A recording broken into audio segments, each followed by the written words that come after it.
ye na otie ne aha aye ene aha aye na so de abrowa bi so de abrowa bi say na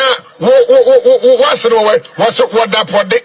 wasro we woda pode doctors wo here de ashalas sabe ye ka say ya ene ye de obema obedia abankwa ono ewo Messianic Faith Salvation Assembly wo fin kai atwae ewa ha sada na okenka fo de nachi kefa owredu ono so ewo fia ha na awawasemu a asi ha enie ebe nuanu mi ewura ha say ya pa ana Abraham then Moshe was supposed to go for minimum ya bom pass makube parifeso basika na obi aho ana mo ni asofo bi akwa apam etimo bade a obia mekola mo za babro engu bagum na enko sabre dia Abraham ben Moshe wajane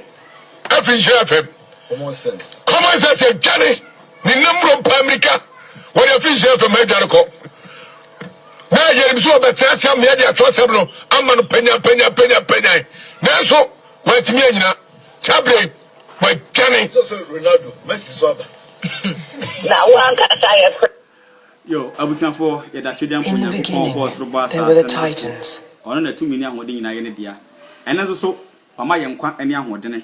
ese ye mfa embra emaye na dwuma o kan John 9 verse 5 a you say o wiase ono ni wiase han ena John 9 verse 4 so se ese ensa de chen ohuyi no ye de osuma ye no adwuma ti da biara da oji tresem ni di na Nyankopon nipa na oji Yesu di a bomoden se obenante e wona kwan mu no amu abrabo no afata Nyankopon asem se de be ya obehwe wabrabo kronkron no ahye Nyankopon animunyam se ye kane a e wo se nipa e ben ye ne hunu se ampa ye kane no aso se de Matthew chapter 5 verse number 13 to 14 no e ka se ye kane a ye sanso ye ekura da beposo ye konanse sanso eye asaso enchene ti nipa wo mpatam hunu te na enyuma ne abrabo kronkron awobo na enhye Nyankopon animunyam na so bi ka se wonim de na se obi ka se onyi mezi ani ya wode wabrabo pane te na enyuma na awobo no atira ampa se wonim awurade obedi amankwani asafo ne Messianic Faith Salvation Assembly ena nso ye de Nyankopon asese wo ma ye nkwasa ne ba bi din kombo ena de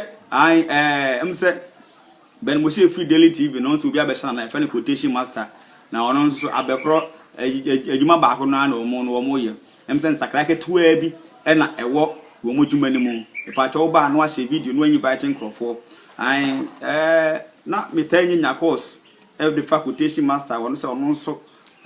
wodi dwumadi ahodo bi a ono nso aditie Nyankopon asem no akro no a ne nyina mu no Nyankopon asem no ena ye nokore wo kan John 17 verse number 17 a sa na twerɛsɛm no ekere ne mu no wa wo je twerɛsɛm no di no e wo se wo ma wani eda ho no wani bre se de be ya obi entumi enya wo enti ene quotation master na allegations a waye e de ati atwerɛsɛm no bebobi na emfuturu a ono nso woto no nso no enam se dwumade ne ye 5 of 5 enti no ndu ba bi a enye common sense family for nko a because him said nansen common sense for no me head anim so mo ja video ni you say 5 of 5 enti no se omu ma bi ho hintumi nkire awie ya na me katekate eye quotation master a voice na mu se o maba online a omu no omo live video nanso de ombe no omo ye ne no rade pa kwasiada 5 for fire the Bible answer CSF4 say if I tresem no honko ane fa mezia no honko ane fa Nyankopon no masem ho de a ene Bible ma omo answer pa cho ye de Nyankopon ase se ne nso wama ye nkwane ahodene ona ayi ne na ase ne tontom enka ne din na oma ye nyansa ne ntia se ne nkonkron se emfa ema yintumi nte na asem na se na de eye bia no entimi enwi emudie your numbers are 0247 947812 0247 947812 ntine nyina mu no nyema hodo bebrebe ekoso a wo se yedimu enkombo days bi ono ma quotation master na se ono no baye bi atia babe answer eno se common sense family fo nso a babe answer empo enkramofo nso so yebepe day bi a 5 of fire so wo mo nso boapa do mo ha ba yitri bible no asin so mo je bible ni di na enso so bible na o mo gidi na ye ni bible ne mu nsem a support Quran ko a na o mo gidi ni nyina nso no ye bedi mu enkombo ye ni abre papa e don na wiase ko na wiye mu no wo ka Matthew 24 verse 24 ya show museum ya so ate se yemo modern se ye nyintum se adifo atrofo ni Kristo atrofo weba enti omu kom so mu Yesu dimpo no bo hu adifo atrofo priu bi already ni TV a ensenchene a museum naka ho asem etwa se eye adwuma sanso so na false teachers for achechefo atrofo enso ebe sori ye won krofo nso a ombaye abususem kafo Bible na hyenkoro da se ombe sori enti de CSF ni quotation master ni wo mo manye tresem ni no de omu ye no ene kurambo esa hye ye nkuram mo esa nyankopon asem no eye no kore yo se ene adisi de eba be ye no ye quotation master echo program bi a the friend spiritual hot seat so na ho kan sem bebrebe ne momu no sade mebusema na Proverbs chapter 18 verse 17 ka se de oboni nkuro kane no wo ye ne ho se otene ni dikozi se ne yonko ba be pipi mu enti voices no makade katebi ya sade osika no faaye no ono nso wonye tresem ni ni saa ne nso wa fa mohye kwan na as because ne ban mohye anante pen enti omu nyina no nam saa kwan no ne mo wono de waje honhom fam aniamadi ne nso mu nyina no kasetia ba akona no kasetia Bible ana nyankopon enum asem nemum de ye pese ni party ase ne se de be ya yenye bias nti ena ya na mebo se de osika no no se de be ya o kire bom ko ase o man kan sa ti we de wa wutie no wutie se de osika no se de be ya muai ne ba me no meri nyina na ebetime wu sampa ya very fair enough e de ama wo mu na topic no na efa tresem na ho efa Bible no aho na o kasa no wa no on se obi kasa ne nipa no wo twa nkontompa sade CSF for line tie no saa ne tie enti we mu nso no quotation mata mo se wo kasa ya na wura asa afi ne ho se ensem na wo ka kro no wadi nka he kan nsem bi the more na on se wo motive behind why you anim say wo dey say tresem na aya na wo rekra nso se afi ho se ensem na wo ka no nso no wo sa won so make sure say dia wo ye de atia obi no ebi so ma won so de anim because Matthew chapter 7 verse 1 say atenko a de bebu obi no sa atenko no na de bebu nti common sense family say me jaji wo mo ne yema na ya na me se mo ma yemfa common sense ento de wo mo e ka no the common sense family for no me se eja no de yegusu aso o mo ya de tia Bible mpredu e ba be ma answer mpredu preaching ne de always yegusu ka nyankopon no masem bo Yesu da wu se nipa anyini ni e mo bra kronkron eno de da biara da ye ho adwuma ho anam de bia ma post bi e me Facebook page ebi o na to YouTube ti mu amwo Facebook account no Obedia Mankwa no pa chaw se wo add me friend na me accept wa enye yin to be click follow who follow eno ano ana se wo like page na teachings of Obedia Mankwa no na gese yetumi otimi ehudie ekoso bia na aboa yin nyina e pa chaw se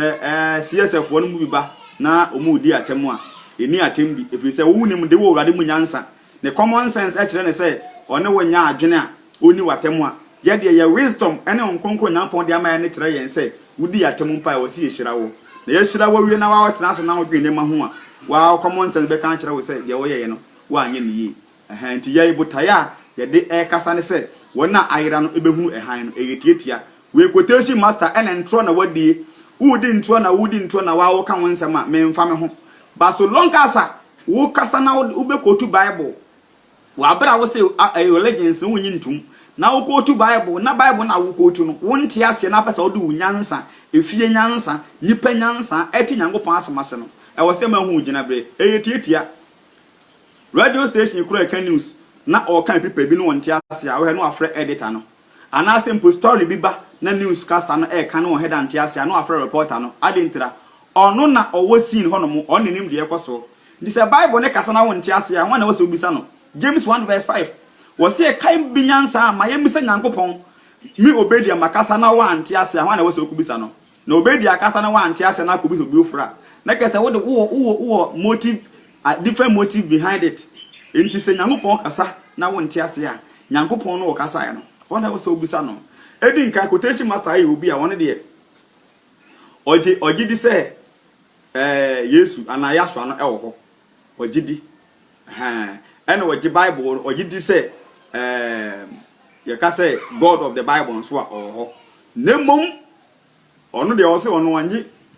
saa nyame ne nyame bia ni nemum no won de ono an wo ho no ono an eye de wo pe but ade ba ko a o free dwumadi ase wo program we eye program bi o mo ye o YouTuber mo friend no spiritual hot seat we said so no grant sa interview no na nipa no we ni interview no nipa no according to nipa no kire se we prophet on na nipa no we interview no de we se we prophet but minim se we prophet ampa na ase bia kana wo kan keke na ana ono se we Bible di na we quotation master no interview enti quotation master eba be kasa no obisa no ebra oka chen se wo mpae ena o se ono de omo mpae nemum no oyi apaye tieni se ka se obi yi apaye a enipa kro yai no why say common sense for na wo se wotia every religion na utia every religion na uyi apaye ampacho se uyi apaye no pacho eno so ye traditional religion for oduma enti wutimi nchiri koku enkonkodi ne ma enti quotation master is also confused they said the CSF why confused no they say CSF for no omu ho be so humfumu o ma de nkonkobo say no hom aso mo spiritual things di say common sense mo rude say common sense no nko an no bo ho dawura e meaningless because spiritual things are there enti say omu say twa U10 enti we na de bia ka say we CSF ni a ma woni e de bai ena ho efi se ben mo she si adwene wo ditirimu a fa she wo tirimu say won so a wo CSF ni so adwene da wo tirimu enti se wo tena se na ono de na adwene bi ti wudi a na ke se ye wa wo jejereje eyetietia ti na me se wo de okasa no ma voice no na wo de wo adwene na wo ye common sense na wo de ato ho ba bia fa Bible ni mu no ni akotu Bible no ni a kyerem se de be ya de wo ni mu no ebetumi enya emu enkyeremu na aboa eyetietia wo nya ntokwako enya temdidie ateni na obedi no enu ntimi nsesa ma meje common sense family adwuma ni ntum because ade eye ntro edi mfinihye adu eye ntro Ghana hanom nkofo pi sore obi sore ye friends comfort damwa ono be ka seti a Yesu saa ne Bible saa bu saa se ne comfort damwa ore na mefa se wo wusu oti ase hwan nanim me pa cho Yesu de ora oti ase on se de tie no ye won krofo pi ya wo mo sore ye nkramofo bebrebe ka seti a Yesu Ahmed that ono debate and as some American say me o ka seti a Bible any Yesu no no say as some American say me twan tro Yesu Nyankopon kama no ntum ye nyire nim de to Ahmed that e wo yare mpa so 9 years na ogu no na ontumi nkasai me pa chaw Nyankopon ya obo so bo asase a ye fa ne yawe no ye mfa ni agoro enti la bia me ka se common sense ni ye de wo ye no a bompa ye ma no we say obi reject Nyankopon no masem a de de anim no wo say enti quotation master na ye ba ne so ne efi se ono nso abepa ne ho asem ababa ba ye case e de ti akere sem no be mo say free daily TV no ono akwesha na 9 ya o manyina mfuturo kro no a na omoto na according to quotation master no o free ne dwumadi ase no yenti asem o kan na yemfa ni nkomo ansa okay chira mpo Nyankopon our boss na asase me pa cho obo mpaye no ti asem no kan ye ni me pese wutie ni yi if you say me ya ade a me pese me ye very fair because the ejuma na ya fa ato en so na ye no kwedi ejuma me pe kura nka me ameko hu say quotation master kan say na nka me de kasa da bi ba me pese wo a wo hwe me no so no ye nyina ye fa ntina na me bo ne voice no said de be ya obeti ase me pa cha otie host no ka kire quotation master say me free dwumadi na senti no ommo mpaye ni enti de okan okay chira mpo Nyankopon our boss na asase what de okan o se twedi ampo Nyankopon a wo ye de obo osoro ene asase na chese according to quotation master no ye wo twedi ampo Nyankopon a obo osoro ene asase on the same platform me pacho ti de osaka yo etitia ame be na person kana sem nyame obo so ne asase na sem na wo kan na so bidin e na wo bo nyame de na nyame bia mo so na asase nyame bia bo ade bia da me pacha wote on se de ono we nu na ka we nu quotation master on de ono no I am pia ne problem nko no de ono ahase kura no ahase contradict na ho me pato me din kan abo tama no obo mpaye no okay chira mpo nyankopon abo so na asase me pacho all din kan abo mpaye no say twedi ampo nyankopon a obo osoro ene asase na me kate wo se de be ya ubehunu ana obo mpaye no wieye no host ni busa ne se na nyame be na obo mpaye e kire no no me pacho ti di osakan one person ame be na person kana se nyame obo so ne asase na sem na wo kan na so bi din na wo bo nyame de na nyame bia mo so na asase nyame bia bo ade bia da mu nyina ya abode ote me pacho we ye ho judge wo ye common sense ni wo ye old support quotation master ye ho judge wo se nyankopon wa obo osoro bo asase ana wo bo mpa yewe na host no busa wo se na nyame be na wo bo ne mpa ye no afi de wo de afi no abadwan na me ma one more chance na ye di ho enkomo na okay etietia okay chira mpo nyankopon abo so na asase nti o kasa no studio mpo nyankopon abo so bo asase ena o de bo addition ne mpa ebo na se ena host ni ko busa na question we ame be na person kana se nyame obo so ne asase na sem na wo kan na so bi din na wo bo nyame de na nyame bia mo so na asase nyame bia bo ade bia da mu nyina ya abode me pacho o se nyame bia mo so ne asase enso wo bo mpa o se nyankopon abo so bo asase afeli o se nyame bia mo so ne asase da na nyame bia ma ade da but nyame bia ya abode the biggest question is say yemfa ne say nyame bia ya abode say de o kan no me ne wo tu na wanwa me pese ye me hu nkontompo ne wona adanti metima benefit of the doubt say yemfa ne say de o kan you true of which you are lying but yemfa ne say de o kan you true mpo say nyame bia ya abode mpa me pacho ye ka say obi ya abode a e kire say obi na ye de be e bo no na we na be ka say nyame bia ma ade de nti nyame na wo say wo ya abode no nti me pacho ka say obi ya abode a na ke so abode be na nya obi na bo no in the first place into the young person in the confusion statement. Nyame bia wa de na se me bisa wo pa so ne asase na sem na wo kan na so bi din na wo bo nyame de na nyame bia mo so na asase nyame bia bo ade bia da mu nyina ya abode o mu nyina ya abode ti wa adwen fa we kwa adwen bi dem say e sound well dear then you have problem with your thinking say the okai e sound well ma dear na get say one till the okai na see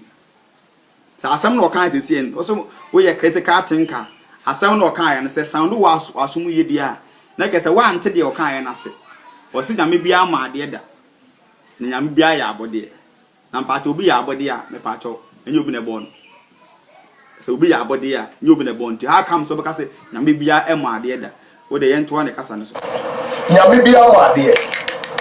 na se me bisa wo pa so adawo ma wo di nyame de wo na me nyine nyame no do so ti mi de wo pese me di meditation no nyame ne do so bebre enti o je de obo oso ne asase ne abode esa abo wan kasa wo ti en na o ne me kasa yi wo je say nyame no o je ne di o no nyame o ye de ya na efe na oba ade enti o ne di ne say oni din nyame bia mpo nim no nyame bia so nya ne din da me so nim ne din nyame bia ma ade da but afi de trade ampo nyango de obo o quotation master no ye fe de say o say oni din bia ba de fe no oba ade na obi ye oba ade a then na mama say obi ye driver na ke say de otwika anamboa say obi ye painter gesi wo painti nti say obi ye oba ade a e then no ye fe no oba ade na ke say oba ade na so oba ade de a ene na nyansa be na wo sa akasa we mu a odi kaka na elia no ame be na person kana se nyame obo so ne asase na sem na wo kan na so bi din na wo bo nyame de na nyame bia mo so na asase nyame bia bo ade bia da mu nyina ya abode nyame bia mo ade na se me bisa wo pa so adawo ma wo di nyame de wo na me nyine nyame no do so ti mi de wo pese me di meditation no nyame ne do so bebre enti o je de obo oso ne asase ne abode esa abo wan kasa wo ti en na o ne me kasa yi wo je say nyame no o je ne di o no nyame o ye de ya na efe na oba ade ye fe na oba ade obi anyame bia ma ade da enso esa fe na oba ade on se de tie no me we no my man say nya de am man no kula because ono no obese ono de ayi no confused a lightweight a be na or teta so na o can dey ope but kwa dey still ano nsem na wo ka no o tum futuro e de gu enkrofo ani nti na ho abehia se de wo ka no tim ba be ma no emuaye bi e wo ho amanfo pi frame say why program bi say ni ade nti de yen kwaso na yen cross examine no oba de e to na dey say oni din nyame bia mpo nim no na bia nso nya ne din da na me bia nim no obi anya ne din da the biggest question say we na hu no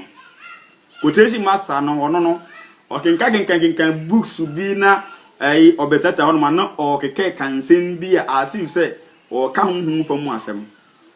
me pa chaw asem na wo ka no obi anim no na obi ani din the biggest question say who quotation ma we na hu no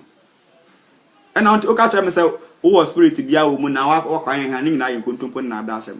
oni to me bia books no akenkan and wo sunya no wo hu no titia and obetna hon ma ode kan de wo kan oni hwe me so nim ni din nyame bia odin nyame bia o wiase nyame wote bible odin nyame wote Quran odin de wote Vedas books odin de wote that book nyame bia religious books ni nyina nyame ni odin obi na wo ya bode but there's munnim de na ya dada me pa so me wo so kuta tasba wo ya kremoni ana bai kan wajai menye biem Nese tasba e kura we na tasba se nyeke bofu ko na isu Roma fo so isu e wo mu ne se rom o se wonya religious person na religion no e wo problem de ntia wo bisa ne se tasba ne kuta na ye de ba de no e no se Roman for use Roman for omo ye part of religion and as also for use omo say religion but wo dey wo see you against every religion en so kuta tasba ya wo no o kenkan ya se o chame say wo ye de no into one say omo ne CSF because quotation master according to information no why one of na so for ni bi pen see mo see so for ni bi pen enti no almost abekron sakro na kwan ba akron as no munam but we no different kakra bi e was hard no but o de ba be bo wura mu na ne nsem no ye yi ebia no na yetuma nyam ntia se but difference wo mu ne say quotation master de ogitum say Yeshua ana say nyangopon ba no obai on de say ben mushi no say on de wa makra no Jesus mo so nyine ni na so Jesus na so abodam se me kire se de me ye no so Jesus pin sa na man fo ga so abodam enti Jesus obai ana wa be wi ase ye fe ne Yeshua bobi eni wi ase ye fe ne Jesus ibishua Jesus obai ana wa be wi ase ye fe ne Yeshua bobi eni wi ase ye fe ne Jesus ibishua enti eno ano no Yeshua ne na an Yesu no na emomu no yendi wase obi ani obi ama ya fe no Yesu no ana Jesus no real name a ye de frɛ no ankasa no ene Yeshua no na emomu no translation mu ana kofa Jesus no bae nti we ndie de wono gidi sɛ Yeshua no bae wo ono no gidie mu unlike common sense family omo de omo say why exist no nti we no hono no omo ne common sense for enya adwene e wo hono no okay yemra afi na allegations a eno nti no ema ehu behia ayese me de no ebe share 5 for 5 mu no de nti a mani abre e wo hanom no ne se ono so mfuturo no yes otubi pa na oba betra ase no asopro so ma we ekro bewu fi sasa de agide ye no ono ne de ya no ehu me pesa beto me nsafre no na oba no obekire ni su ehu na wo hu no anokura bi wo mu a ye nyina be di akire nokura bi ye ni mu nso a ye be gya na manako onyame nhirawo me pa chawo obani padaroma me pa chawo jina mama makonya no bra woni mu yakra mama enti ni tietie mu nyina ne se host no na efre quotation master no na ofre quotation master no na o kire o make revelation bi wa ha na mpese yetie na ono ne dia na ehu me pesa beto me nsafre no na oba no obekire ni su ehu na wo hu no yesu ehu no Because I Oyesuan was Suyan Bohunu. Books. Involve spiritual one in Wakokin can be. No. Or the the no or can. Now, Omusan Common Akwa CSF. Or shall see no. Like I say, Bible no babe attacking quotation master no. Bible no de obabe attacking no. Bible no has and obabe attacking no. One could different ibiaso. Okay. Yenti asemo okan. Abro mudi nkomo na mfa na makomako. Ana wa do sika. Ana wa yo bushani pe. Oh, is there yam so didi? Obedi didi e. Odidi all right but woni madwiane. Odidi, ade aduane. Odi awa. Aduane bia oba on che aduane bidi bi obetimi edi be na munnim. That's what Abraham chebe na Genesis chapter 18 o man nja be didi. Obedidi. Na dey jam so didi. Oh, ade na make am say make count that in your book. Na you say make asake. I go to in our book, but the biggest problem is say until they all go to nase. Say Nyankopon ya wo say oba Abraham to Genesis chapter 18 no oba be didi no. The fact of the matter is say enye ege Nyankopon no a me pa chaw ote na konwam no enye ono sane free form efiri soro eba ha no mo. Yentie ne yi. Eni say o ka say Nyankopon efe no ya wo all Bible mo no odidi a obeka Hebrew chapter 1 verse 1 a o say Nyankopon a tetemla nim no onam embre hodo so ene esu hodo so. Se otumfo Nyankopon ya we esoma angel ana se bofo eba e wo Israel fo mu a obon se bofo no obeba in the form of say oye Nyankopon no but na nya ono but we ne messenger so ohene soma obi a okuta ohene message enti obekan tresem no a quotation master to Genesis chapter 18 say Nyankopon ba Abraham nchen eba be di ye no mpacho eje Nyankopon friend ye friend ya we mpacho obi anhu ne da Hebrew chapter 6 verse number 16 o say Nyankopon bo so bo asase no obi anhu no da ena obi so entumi enhu no wo kan Isaiah chapter 6 verse 1 abofo mpo a eben ejina Nyankopon ya we ne nchen no wo mu ntaban no eye 6 mienu ekata wo manim mienu kata wo na ho ena mienu nso no wo mu edi etu enti bofo no mpo mbe Nyankopon ya we no mpo ntimi hu no dia how come ena nipa wo ye dote ona betimi ehu agya no eni monyam no a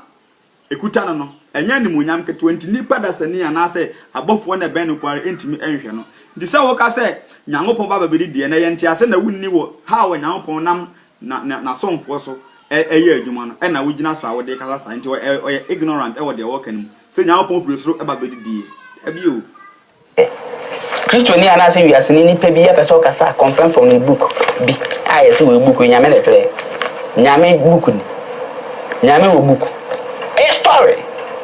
a book o say Bible means book but ka to be say we book one say Bible a Greek word means book what the Bible say book nti ka say book o ka say dey book a Bible one say and me ba cho a book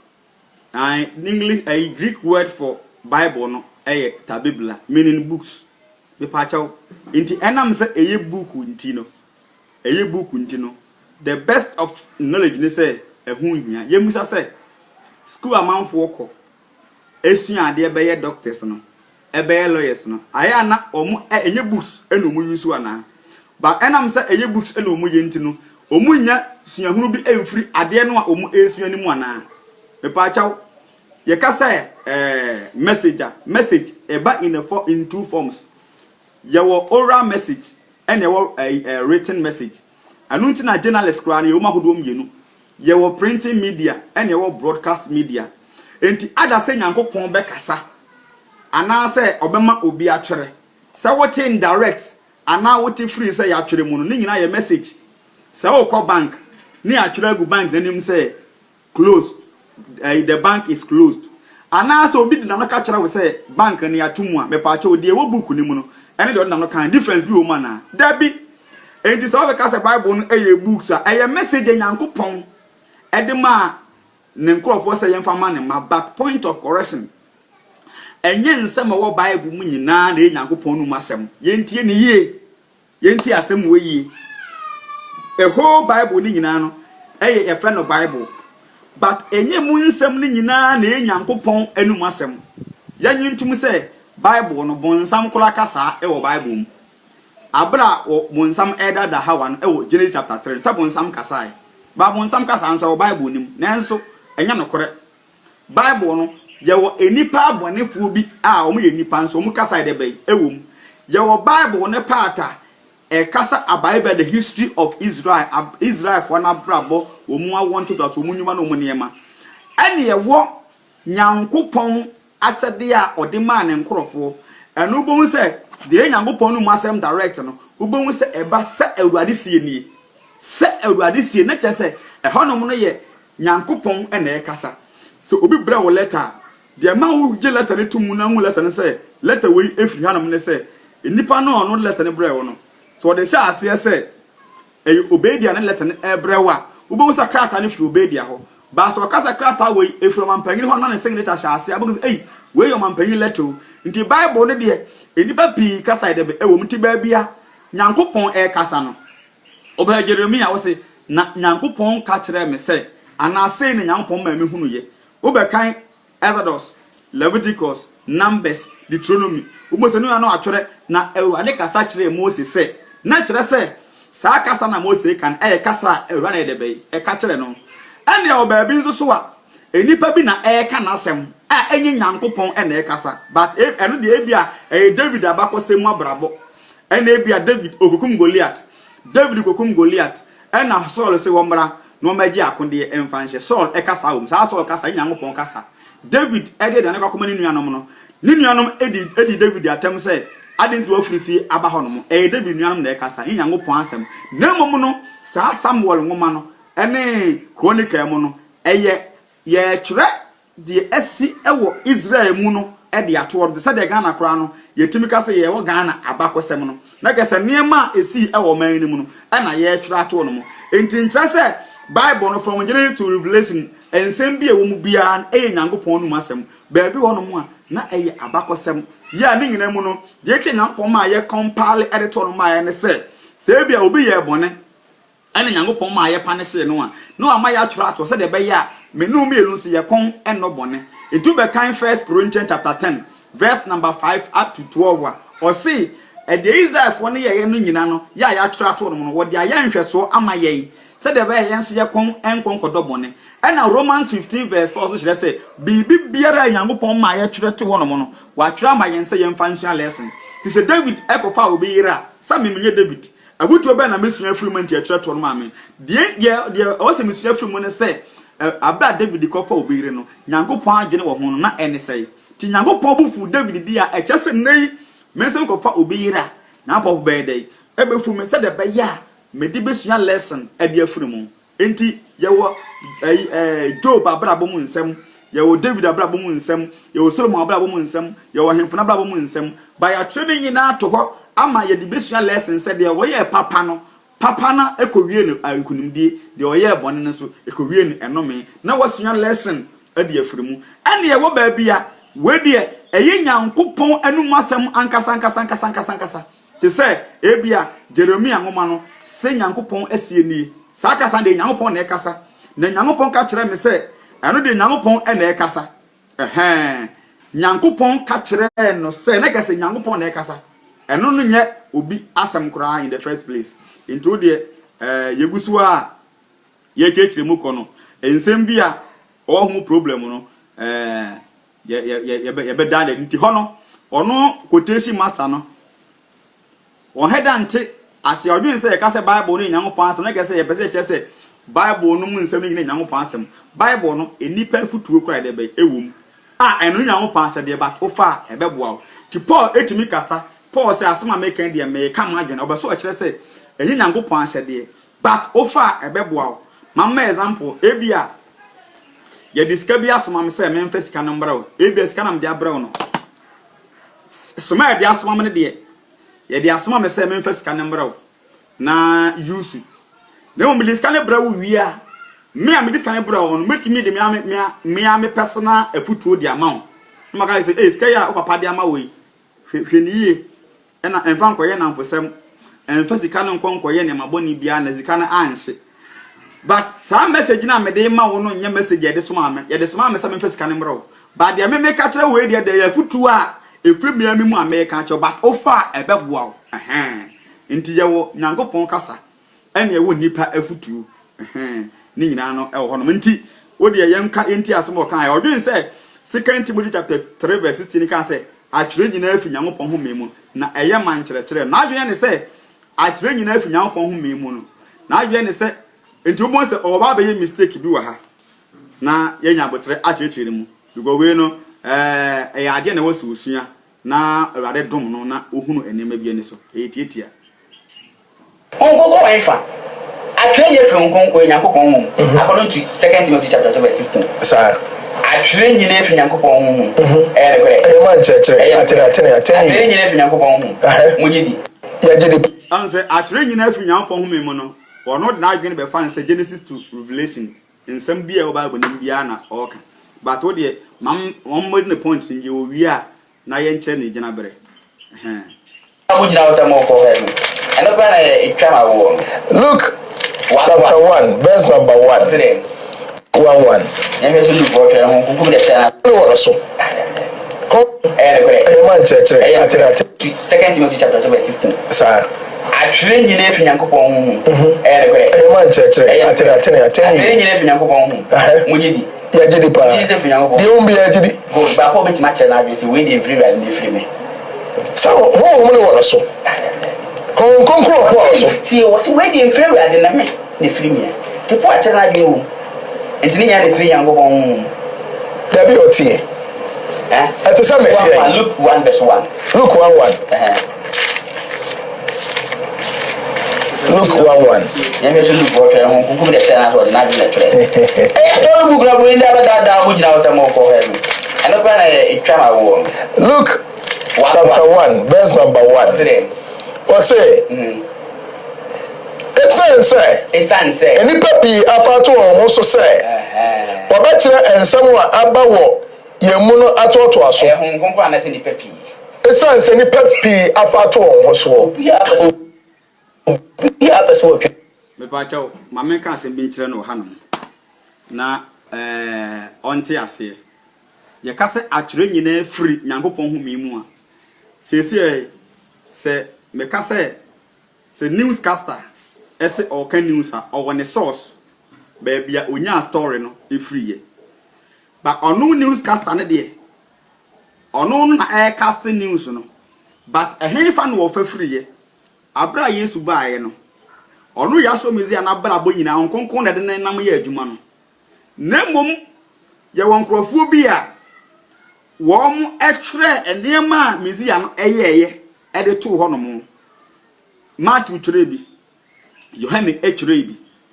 ana Luke enso etwere letter e de akoma na danfo Theophilus tienie eye letter Luke de na eye letter ana wo twere akoma na danfo Theophilus e de afa enema hodo a ya so mezi ya eyeye nyina mu enti wono so ye se the eyewitness for na omudu mo ne hu ye ni Peter ne Jacob ne Yohane mu no a no omo ne Yesu ne nam ankasa no obeye obebisa ensem bi ewo mu ho no wagada informations bi no de actual letter e de akoma na danfo Theophilus enti yaso mezi ya no a ono wo ye na dwuma de honkonko de ne kasae nemom Luke na ono wo twere e de akoma na danfo no de wono Luke no e twere krata no e de awudi afiri honkonko ne de enim te se asam ka konfo bi e kom na o kasa na obi so twere nsem na o ka no de ono wo twere nsem no a obi kan de ono wo twere no onyo na honhom de akom no ne so akom no konfo no so ba konfo ne kasa na we no twere enti ubisa se ade na ma twere wo twere free bo kasa me twere free kon de konfo ne kan enim enti Luke no Nyankopon ho konko na onam da ba mezi da ba na dwuma no ana ono twere efiri to se atwere no efiri Nyankopon ho memu na che se Yesu no a ono kasa aye no Yesu no hon kronkron hye ne ma ema ode kasae nti baabia ono ede hon kronkron kasa no me pa to yentie ne ye ye kasa atwere nyina afi Nyankopon ho memu akotesi master ede kasa Luke ede na adwe ne twere yense ye kasa atwere nyina afi Nyankopon ho memu Nyankopon enipa kronkron na ono wo kasa me fa ne se Jeremia ene Baruk Odifo Jeremia no ena hon kronkron no won so a Nyankopon kasa chen direct ena Baruk no so ye otwerefo enti Baruk no enye ono na anya Baruk no no ye odifo no momu no eye Jeremia na mmom no se Nyankopon ka kire Jeremia no wiya na Baruku na twere enti Baruku nsam na oba twere no efri Nyankopon ho mimu ade ntwe Nyankopon na kasa kire Jeremia ana Jeremia twere edima Baruku twere enti Baruku no de anyon na ye odifo no Jeremia na mmom Baruku no twere fri Nyankopon ho mimu na kire se right na Baruku twere no enye nsadwa se kasa ana enye sports stadium kasa na mmom no Baruku no kasa no efri Nyankopon ho mimu nsem inspiration message a Nyankopon de ma ne difo Jeremia na Baruku twere eti sanso na Luke de no nso so ya so mizi ya abrabo ne preaching ne na monto nyina da obeka Luke chapter 4 verse 1 wo se Yesu na onkonkron aye no ma no obeka Matthew 3 verse 13 wo se ebo Yesu asuye no onkonkron esane wo ne so ti se Yesu no kasa okasa firi onkonkron mu Yesu etu na mo bia ya onkonkron na enum no na atwerefo pese won etwere nsem a Yesu kan na brabo obo nyina eto hono mo na yeye ewo akire no nso yetimnya suahunu bi efiri mu ana Luke nso kasa Luke se ebinum afa ato mo nso se on betwere ensem a efa ya so mezia na ho ana ono Luke no nso se ono nso betwere saa ensem bi amadam fo Theophilus na Theophilus ahunu se ensem na watefa ya so mezia na ho no no kore enti se second Timothy chapter 3 verse 16 ka se atwere nyina afiri Nyankopon ehumi mu a ekire se enchese ade bia o Bible mu bia na ye afi Nyankopon ho mimu da bi Nyankopon ho mimu nsem no ene se awurade sie nie Nyankopon kan se de watwe ne se ye afutuo se be David abrabo mu nsem no Nyankopon na ma ye twere se de be ya enipa wo akire se David kofa obeyere ni atwere to ma okon eno bone it is at that time na Paul ka se atwere nyina afi Nyankopon ho mimu no de me pese quotation master tia say ne say Satan na yeni the friends New Testament o yeni the friends New Testament Paul ka atwere nyina afi Nyankopon ho mimu no na yeni the friend no Matthew Mark Luke John ni yeni wo ho adentira Satan no ye ka se atwere nsem a na eye scroll enti atwere nyina afi Nyankopon ho mimu na eye ma enkyere enti echese de Nyankopon nam na kronkronfo so ede atwere ato no mo no eno so na wo mugina ede kasa ena de kronkron enam ya so mezia no so ede amma wo mo no eno so na wo mugina ede kasa enti ba bia se Luke twere Luke mu nsem no ba so wo kire se Paul ba so wo kire se Luke na antwere mfiri wo no ani feeling but o twere free Nyankopon ho mimu adentira because u kan Luke mu nsem no a Yesu preaching na eri Nyankopon ho mimu nsem ede bai ewom enti emfa Luke abrabo ho but efa Nyankopon do ba mezia na asem ho edi Yesu kasa na kasa fi Nyankopon ho mimu ti de Luke twere Luke antwere mfiri na adwenem but Luke twere nsem a efiri Nyankopon ahomemu it's as simple as ABCD enti kasa atwere nya fi Nyankopon ho mimu ncha se yese bofo ne firi soro ede Bible ne beto da bi ba Nyankopon krofo na onkonkon do mo kasa no obeka se Peter 1 verse 20 Paul say Peter say atwere mu adisem no amfa nipa peso ama pen na mom Nyankopon nipa kronkron sede ho onkonkon de wo mo nam no ene wo mo kasa e ndi se onkonkon do obi nam na o kasa na se me obedi ameme twere na kese de ameme twere no me twere de afiri Nyankopon ho me because message na ameme tie no e de afiri odifo na num na ameme twere no message de afiri Nyankopon enum ena eba edi se me twere na kese me twere afiri Nyankopon ho me mu but me ameme twere de me ye nipa intimate my mistake as otwerefo because me ye nipa nyame na Nyankopon kasa kyerem ena nyame na onkonkon de me kasa e de odifo bi ne kasa e ti de ono wo ye translation no obetima ye mistake as simple as ABCD enti enam so obetima ye mistake no ono translator na ye nipa nti no edu ba bia se obi type Bible verse na so ye mistake ye mfa ni mistake no ntaage no adentira because so long as awo ye nipa mpo obetima fe ahwe newspaper mu na ebia spelling mistakes bi awia obi kire se enipa ne ye nipa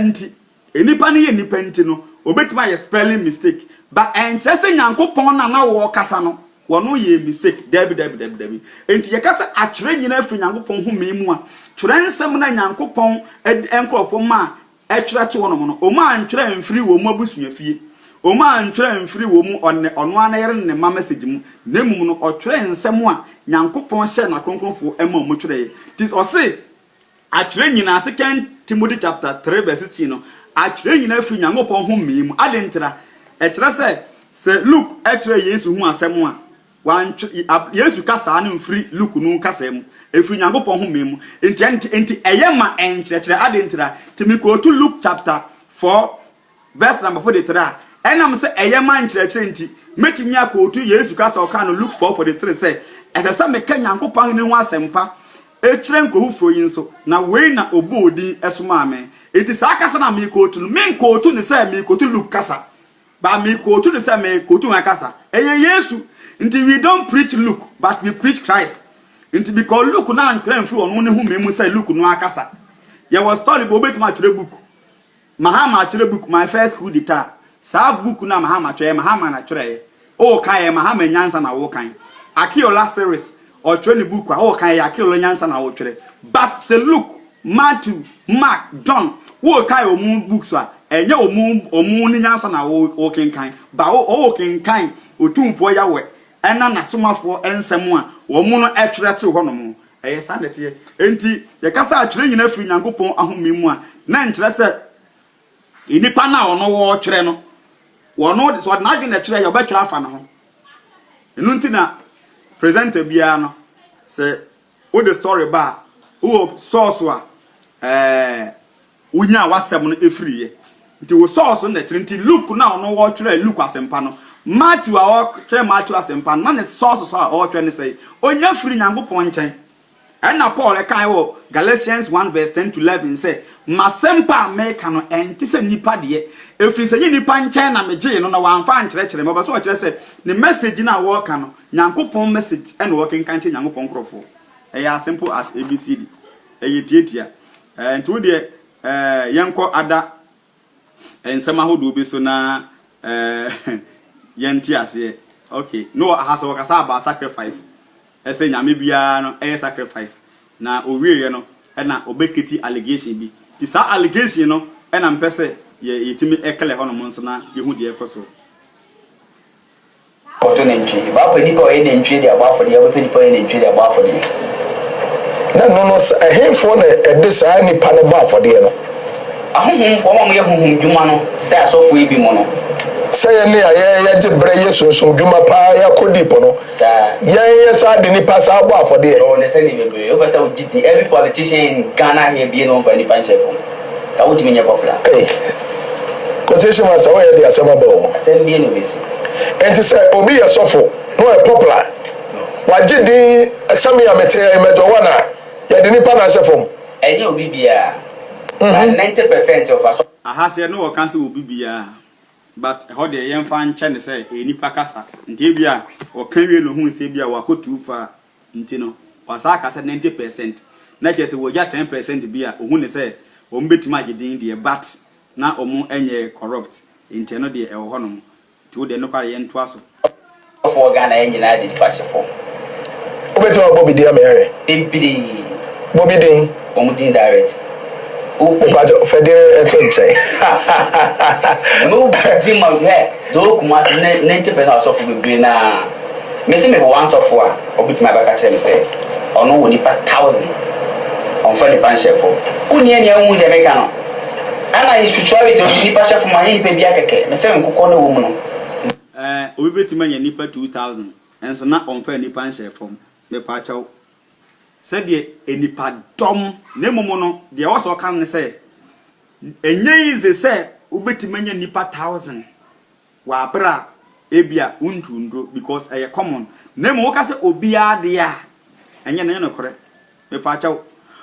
ubetimi atu anam obia ma nipa dom eni age ho said the wunim say obi di nipa sefom a tie ne ye sa wo je hunhum o say o kan hunhum asem ogitum say obi di ade ese fom a sege se tumi bi na ebeboa na mananya sa nipa dom no saa na onye ntum se ye wotumi bi nso a ebetimi aboa won so wa abre nso so a onfa nipa bi anhye fom ye fa na nkonkron me point ne say ye kan Acts chapter 2 verse number 1 go yina ekosi na wie no Peter preachi ma nipa 3000 sakra o madwene ba Peter amfo obi anhye fom ade ntira me pa to se ono hombone kra se wotimi twedom edema nipa de a how much more and on concrete to them emenipa. The years to buy no in such a name what dear one asma for ye no emenipa dom a genie dear. They were more than 10,000s. What I say, John chapter 6. 8 dance say, yes, umpo no a brother don't buy no, which read so, and many pay D, they were more than 10,000 because yan can't cry any a man in the bay. And come, woman, a kind woman, a nipa, woman drew mumpany field from 20 years going, or mumpoka no more nipa bro bese 4,000 and now 5,000. Departure into Hono, you be when you don't be an say, why sacrifice. But which make I say, winning mumcrophobia. Wo my sacrifice enyadom and the fact because obia won a secret because mo nkura bible mpo no bebrebe afa to me bi na de ye to the bible na to so okọ bible mu a Jeremiah 2 verse 8 to 9 no okan ese ba adifo no Israel adifo ni bi ko fa ba bosom e de hyenkom e de dada Israel for and de da so ho no ma ntende no kresa ne mum no mfa nse otrimu se obi biara nipa dom na tibia ne nipa no aye sacrifice e ho de memfa mfa ho koda continue nwan no do maba for de na pija ono koso anase onim se onyankopon bo nipa se ne suban se ne nse so na se asama wo de bai asa wo ya che asem ne bi sei nyankopon bia mo nipa bia tinyame hye da bo nipa bi se wo ya akokọ wo ye odwan wo ye we enti sunsum nipa bi epe nipa bi yo ya akokọ ana wo ye odwan a onko obi abusuom ko kire obi won fa na ya akwankyira na eze da nkofo no mu land of Israel asa nyankopon kuku om no hwana bo onyame na omo ye banjimia ani pro kuku om na bere no se nyame ne komomo wasuma nyame na ma Moses command se no kuku nkofo ni nyina so kra koy osuma se kuku de nation like America to say so Ghana Asian so Ghana yeah also kwa bia oba be makra bofra ponche kotere korekum okay so akowo kum ni tani nyina wo so hene ene nandwi ne oba for dem wo so mistakes we just o hene ba na o hene no ene sa nkofo no kwan na bo wo mu omo nyini ba or can about Amalek for that is 1 Samuel chapter 15 na quotation master emise wa quote but Bible no onim on say ade bia de me can say e bia na common sense family for no wo mo so problem na bi no so wo no wa quote quotation say nyankopon mai hukum Amalek for but onim reason na e ma sa ne ba e capital punishment to the people me pacha se Ghana semra say wa obebo ye di biara ye besi wabo akunwa tie ni ye Ghana semra say wa obebo ye di biara ana se obeprepra ye di biara ye besi wabo akunwa Ghana for our 5,000 ASR capital punishment that hold them no and this say your consa womua prisoner you want for judges thousands of people at the honoma or as of adentra ya mom capital punishment and this nyankopon em obi capital punishment me pa chaw se won tiase ya obetra na wo kan de ye wo de Exodus chapter 17 verse 14 going ena nyankopon e de capital punishment no eto hono mo dem a Amalek say Moses entrance book mu say obepa Amalek for afra asase ani adentira ekon kase a wo no Israel ekokon ye no ya eye ekohunu ni nti obepa asase no oman afra asase no so the capital punishment na ode ato hono mo ese kwan bia so obese wo mo me pa to fa so otim say nyankopon on say obi kwa tie ni ye akwa de say otemufo anka say koda prison kake answer beka cho say yebu akumfo na ewo de waye nti capital punishment ode ma Amalek fo ne say obepa omunyina afri asase ani adentira nyankopon no so ohun say wudi bonde say de oye Sodom ni Gomorrah no oba osoma aye ma ye ba Abraham nchen wo Genesis chapter 18 no verse 18 going no nyankopon ni Abraham kasa no verse number 20 going o say Sodom ni Gomorrah for no wo mo bone no eso na wo mo bone na yen atiatemu a beduru esoro enti hono nyankopon de capital punishment just wa bobo do mo ye ni nyina no de punishment na ebre wo mo akwasa judge di 2 years edi asem no say afede asene na mdi ni nyina no gwe ni judgment adema wo papa ya kokum ne yire no munko bua ne kumfo e pa to basa judge no wonye wicked o but obu aten asemufo ti nyankopon hwe a whole city boni bi amodie no amamo bra na mo mfa nsakra madwena otimi declare capital punishment e de mamo or the capital punishment eto on de ma Amalekfo no or the capital punishment eto de ma Amalekfo no me pa chaw yes interval na doso pa the big question is Amalekfo answer some madwena wo mo koso eprimu makoma e just say they are ready to face the capital punishment on say Jeremiah 18 verse number 7 nyankopon se so ka se obese oman bi na se oman no ho ne bone ne ho a nyankopon se oseye no wojai na ode papa e de aba ene se nyankopon ka se obaye papa na se wojai kwaye bone a papa no so jai na ode bone e de ba de aba enti nyina kan Yona chapter 3 1 na abra nyankopon so ma Yona no kan se akane ni yifo 40 days no asay no at that time ni use na ekrukase the whole Assyrian empire capital town that is Nineveh and omadi bone na nyankopon say Yona nko hye nkom nkyere ko nse aka 40 days back Yona 3 verse 4 no e de ko no a Nineveh hineti nyankopon asem no osorifu na konwa so e kyese wasaranda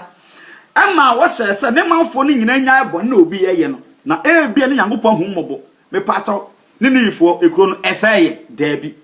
nyankopon ka so be say Amalek obi sakrai obi ohene ka se dabi masakra dabi na kese o ma ye ready say on be facing nyankopon the capital punishment no na o nyankopon e de ma wo mu ana first king of Israel eye King Saul the first Samuel 15 nyankopon so ma King Saul say basa o say obese Amalek no me pacho bibia sesan enu nti wo mu nkonko say Amalek me pacho eye capital punishment ana nya Amalek fo nko a ana nyankopon e ma o say e ba o mo so ono Israel ni Israel fo no a wo mo ko say Amalek no wo be kan Judges chapter 4 Judges chapter 6 Judges chapter 10 verse 6 o say Israel fo eye bone no ono so jai Israel fo de se amanaman so nsa emo panisi Israel fo ama mutimi kwaye nkoa for years ama ebinim wu that is capital punishment awade ma Israel fo ewo bone o muso nyankopon ti on say that Israel himan no muche mienu ebenya the northern kingdom na ebenya the southern kingdom no yebenya Israel e na ebenya Judah no on say Israel side no Yeroboam bone yakoye ya omkoso mbosum nti nyankopon kan say obeto wo mu atwene ama Kings chapter 17 yehunu say second Kings chapter 17 verse 7 no yehunu say the Assyrian empire nyankopon e the Assyria for ever punish Israel for ti nyankopon no enye Amalek for nko ana wo de capital punishment abo mu so ne man Israel for krampa omkoso mbosum mpo no o ma the Assyrian empire at the capital punishment eba omoso e kire se who is that now wo do punish obi no se won so di bone a nyankopon ye justice nti won so we de obe punish wo enti Judah na kai no so Jeremiah time abra Israel for course ye bone no nyankopon se nkom se or the Babylonian empire at that time so na Babylonian empire abetu the Assyrian empire from the year a free date to 586 BC and na King Nebuchadnezzar only ordinary soldier for ebe capture Jerusalem tiere you dientina Nebuchadnezzar enko for be say Jerusalem nyankopon the capital punishment and air punish Israel for e wo mbone nti but odadwuma ne se hwansa odadwuma ne se Babylon for nsa ti sanso na nyankopon pe se o punish Amalek for no odadwuma ne se Israel for nsa monko punish wo emame sa na tie akwa de se judge aka se mebua okunfo na ya di to ase police ni bi nsa ana se panyi bi nsa se wo na abebo ni tuo no judge na wo no ka se obekun ne de nya judge na abebo otuo ba ya wo de obebo otuo ekun wo ana ya wo de obesan o mene ekun wo nti sa na nyankopon se obesan wo bi a o de o se ne be se ne nsa amana se adwuma no obetim de ase bofo nsa obetim de ase kingdom bi nsa obetim de ase obi ansa amana adwuma no e de ama no every capital punishment is capital punishment enti quotation master no o wonder de enti a nyankopon ma yekokum Amalek for na e capital punishment anya omunku an wase omudawo Sodom ni Gomorrah wa ebida empo Genesis chapter 6 the entire world ni nyina ya so dimpo no obu the entire world ni nyina afo egi nipa 80 penkwa that is capital punishment the biggest one ya ever and the judgment day whether you believe it or not no it is on the way coming. It will either say over repent or be perish e mu baako anu ti na ekoso ka Nyankopon asem say so long as ye won kwa wan hoden no bibia e ma na wieye nti obetimi asakra but the wo de everything is too late into the yen koso na yentie the okay kan na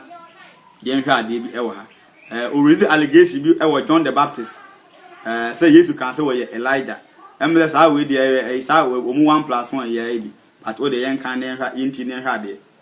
what's there? Verse 11. What's it? Quotation I quote in Matthew 11 verse 11. Matthew 11 verse 11. Yeah. No kwa me simo say. No kwa me use me simo say. Wona ma awo nyina mu biara. Obi bia e ma wo mu biala. En sorry ya wo sire Yohane suboni. Bia be wo na obe di fo wi ase obe sin John the Baptist. Na so de oye ketewa kura wo osoro ahenie mu no. Heaven on be ketewa kura. Ne kase asene no. Kan kweli. 12. Na efilo suboni Yohane bra so besi nne. Woye osoro ahenie no ho ade eni bra so. Eni bre. And heaven eni bre sa na sa hongono. Eni bra so. Na ma fa na simple say issue we asore enti o koro easy. Ya fa na simple. Simple mama. I when I find a simple, Obian can say heaven for a simple. Yeah, you know, pass him, they say heaven, no. And yes, simple. Bible name cancer, and to woman to me, Christian is simple, my Matthew 7 verse 13. Was a young prince or say a quan a call say you, a quankes, so far simple. To the simple, na the echo say him. By a quan, here, a concum, now one a hunusa. You can look 13, verse number 23. Obi ko bisa yi say wona obaji wo mo no e kakra bia na Yesu ka say mum prince ne oprotiatia no mu nti wo operation bibi mu ambato e simple na da bi Matthew 22 verse 14 was many are called but few are chosen nti ade a wo operation mu no it's not as simple say the ono si canon say the Bible no was ono dwene ma Bible no it's simple ma wo na e mo Kristofo no ade simple ma nti kan kwai wo ya wo na wo be na awako What's no wonder when the near bread? Nti eni bre so One of the bread for any day so. Kan kwe. Na odi for what's na edi for ni nyira ne emra no hye enkom besi we ene so. Kan kwe. 14. Na se mo pesa moji a. Se mo pesa moji de mi ke yeti Yesu ka se. Elia. We ni hwan? Elia o eba no. Elia bi ba. Yanko be bi Elia akodo ba Old Testament se. Malachi chapter 4. Malachi 4. Verse 4. Malachi 4:4. I say Ose kokobone bose. We kokobone bose. Wose monka makwa Mose emra. Moses mra no. Me mama won say monka sa amra nsem nyina. Me share no hore. Me share no manti hore. Israel nyina ho say. O Israel fo nyina ho say. Asade ne atemudie no. Asade na atemudie no. Hwe. Me suma odifo Elia mabremo. O suma wan. Odifo Elia. Hana we sukuti ni meboa. I say Elia no. E woni testament ne. E ono ame. Ono wa. Ya die di. Yenkubisa. John the Baptist said, "I want Elia na." Abaka no. John 1:19. John 1. They didn't want to answer you. Me say mo Bible ma do so. Me share we have ambition Bible. John 1:19. Wasi yoni hani adanse a ebra Yuda for soma asofo ne Lewi for. Ti Jew for in be for soma asofo Lewi for say mongo bisa. Every Jerusalem say won ko bisa no say. Every Jerusalem ko bisa John the Baptist say. We are why no. Wo wan kata we wan. Na opa mu kai. Ana John opa mu kai. Na wan sane. Na wan kan tro. Na opa mu kai say. Na opa mu kai say. Enye me ni Kristo no. Enye me ni Kristo no. Na obisa ne say. Na obisa ne say. Ene na wan ne wo. Ene wan kata we wan. Woni Elia. Woni Elia. Na o say. Ana o say. Enye me ne no. Where you John asem na welcome. John say only Elia. Jesus say only Elia, which is which. It's the point I always in the Hannah say. Matthew chapter 11 verse 11. Jesus can say, only Elia, John the Baptist ni Elia Orban. And John the Baptist Pharisee for when you pa everybody with a Pharisee for question. Everybody with John the Baptist question. John 1 verse 19. Pharisee for me pacho. John 1 verse 19. Bisa John the Baptist say, enye me ni Elia tieniye me pacho. Enipa no a o kasa na obondi ye fa ne John the Baptist tieniye literally ye fa ne Elia what the John the Baptist nemo no oye Elia e wo kwan be so Yesu kan say Matthew 11 verse 11 no a o kan say John the Baptist ene Elia no ono John the Baptist fa ne John the Baptist edin about 4 different so e ba John the Baptist e papa nchan e wo Luke chapter 1 yen kwese bofo ne kan say ye be fa ne Elia na den na ema woye Elia say Elijah no one was able. There be Elijah and the ho. Elijah na Matthew chapter 17. Yes, you kokodi ekoyi na ni munyam che na suafo no. On say Moses na Elijah began nchen. The right Elijah no ho. But no wu no oje na home etwa ne boshe. But John the Baptist the entire friend no Elijah no. Yes, or the Elijah e wo literally say physically friend Elijah. Nto ka kire Pharisee for say enyo ono ne Elijah. Me pato literally em friend Elijah ye friend no Yohane Suboni. Nemom no the entire what the Elijah no nye literal name so ono an Elijah personally. Nemom no ebe ko tu Bible no am enya ntiase. It is a Pharisee for ebusa John question no say enyo Elia me pato Pharisee for yen crofo bia sometimes a one hide the identity a tina Matthew 10 verse number 15 and 16 no you catch na suafo say wo so mo say empat enyanten akom patakum ti dwante na wo patakum o se mo mmoni na ho say wo na monya kongun say buburu ti John the Baptist any Pharisee for e kasa no na o hide an identity say literally menya John the Baptist menya Elijah e yampa so o kasa wonya Elijah nso ampa because ya antu ni so Elijah. Nemo no Matthew 11 verse 11 you can say John the Baptist and Elia no we Elia wo kwan be so and na quotation master NTS yem enipa obo ndi ye fan John the Baptist but e kwan be so na ye fan Elia Sam Malaka chapter 4 verse 4 na ka say Elia na be ba no nya Elia na wawu na e be sa aba ana ye fan ne course be sa aba da bi me pato me ma Bible ne nkasa nti se won te tresem na se a men get Yesu wrong. Luke 1 verse number 13 tieniyo wasana obafo no ese no se Zakaria insuro na wate wade srede na woyere Elizabeth ebewo obabarema amon na watu ni din Yohane me pachaw bofo ne kan se akwa na ebewo no yebetu ni din se Elia dabi di Yohane ka se enyo ni Elia ya mpanse ya mfa na Elia fa na Yohane na mom no Yesu ka se Yohane eye Elia onye Elia wo din mu physical na mum oye Elia e wo pan be so a afeyente bofo na sem na se na Yesu refer to nti Luke 1 verse 13 na ebeye no enije ne ahotan na ma wo nti diba bebrebe eni ebeje efrise obeye kese e wo awurade anim na onu mbobesa ana ense biara na hon kronkron beye no ma afiri ne na yemumpo na obeda ne Israel emom bebrebe aba awurade wonyankopon nchen na wadi Elia honhom na ho ode bedi nanim tieni yo wadi Elia honhom verse na Luke 1 verse 17 wasi na ode Elia honhom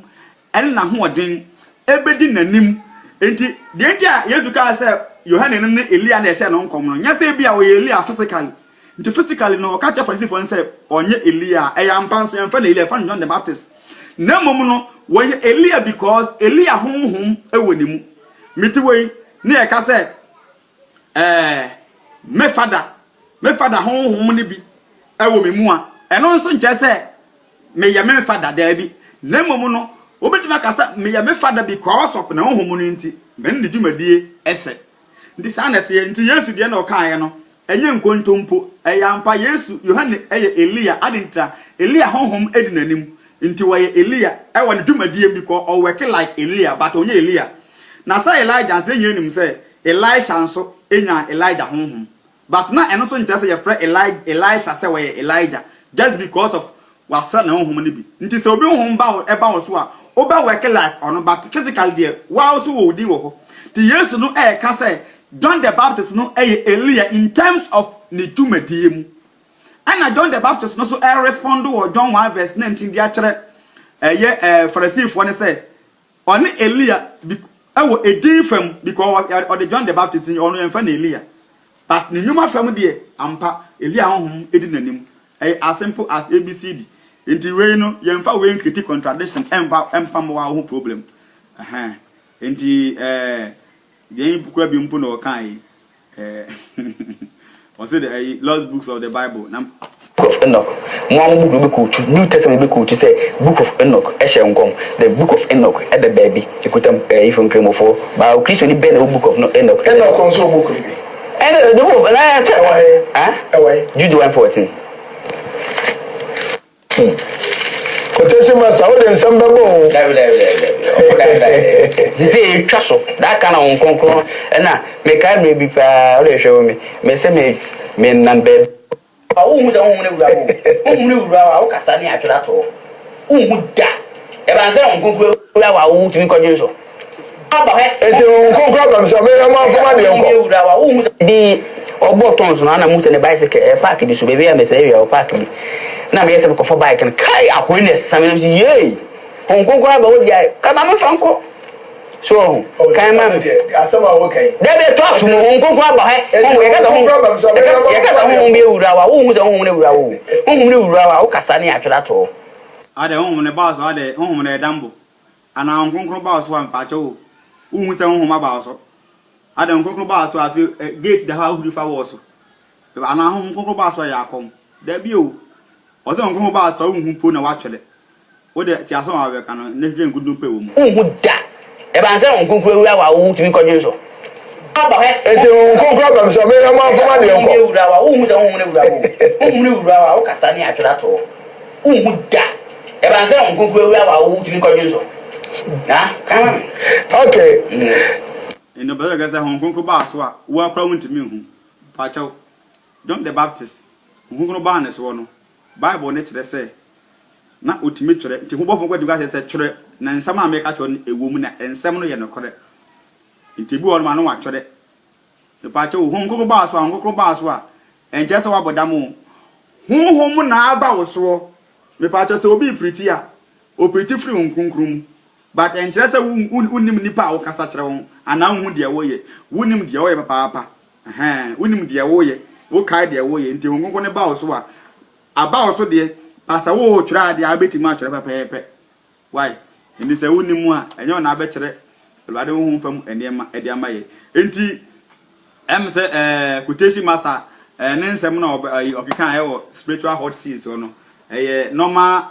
Avramben Mushi, no. And it's yes, for now, and on swap picky be, and on ordinary the old phobia can on the yet. Nenema. Tea, already Adomoa, Yedibisianum, about the Adomoa. Quesiada. CSF4, Nansen no more teaching Libby Archer. Aye. When ye I am account. The Wunya live video, now Bob Bible, Dean Boy Yesu Dean, a boy uncle Pombo Subas as any Dean Wumudia. Now go to quotation. Now, Pesa, which I say quotation about Kutuno. What the common sense trust here dear, the party Bemo Mujinabe. The Radia Adma Cosia 430. The Baba fire for fire, the part 21, and the Bepo CSF also.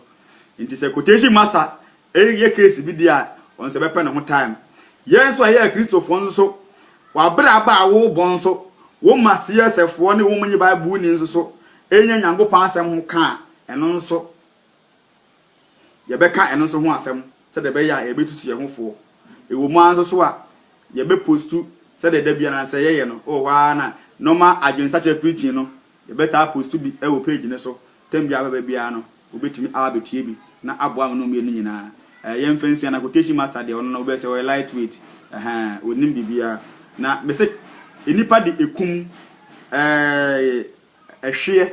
I stop Yangopon Massam any years more than Sidi, I near Juma. The quotation master money, Monsias for any day. We say a Ruben or Moody. Nemu didn't tell who be here say. I was a baby and no yet. We bore no man or mother away yesum. Woman as uncle food do one church bonino. Ever dada woman. But you didn't say. The Unyan coupon a yin on a day. Edenara, Tamfon centimeter bay, and cano. Inti Ediasi will be the man quendi. Rather park was here that 430. And you bear fire for fire no a year CSF and a common sense family. I will my teaching Libby. Na a bear. Na yama emua ebi ewo ho se de be ya zi kru jaya keke se be dey ebi jai ye de ya no esi wo hanom obi de amankwa nie number na 0247 947812 0247 947812 ye ba wa be arrangement ni yie ewo days of the week ni mu no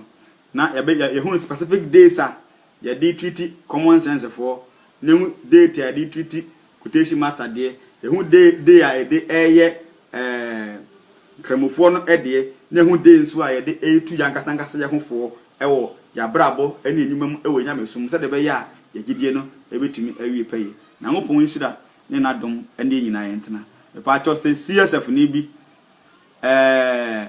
Eba, na Ubedu at Temua, and whom he has already at him, dear, every Jana Pine, my name who say, Winning with the Ewo Eradimo. na de ba ko ya ne se wadi obi atam ne nipa ne emfi wo obo se wo ma wa ho se wonim de wo ye nti yemfa Yesu suban no emfa nkyere na wa asem bi abeka nche common sense family fo no a ka kire omu se